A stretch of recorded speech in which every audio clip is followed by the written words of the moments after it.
ह्या ज्या व्हाईट कोलंब्या आहेत त्यांना मला असं वाटायचं की त्यांना टेस्टच नसते, जसं की जेवढी टेस्ट त्या लाल कोलंबीला असते.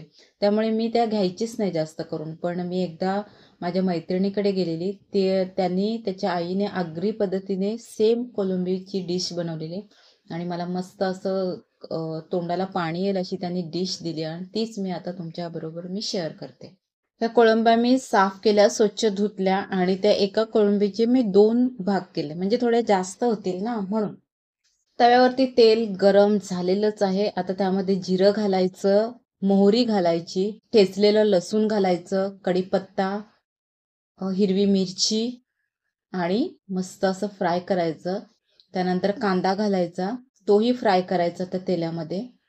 आता ह्यामध्ये चिकन मसाला घेतलाय त्यांनी.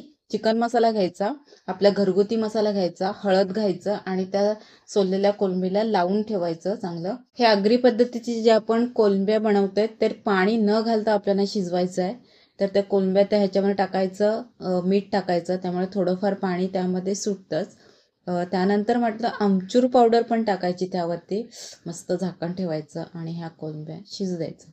थोड्या वेळाने थोडं परतून घ्यायचं आणि झाकण ठेवायचं, पुन्हा 2-3 मिनटं शिजू द्यायचं.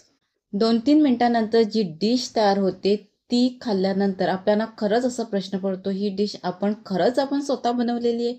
एवढी ही छान अशी मस्त आगरी पद्धतीची कोलंबीची डिश बनते. ट्राय करा.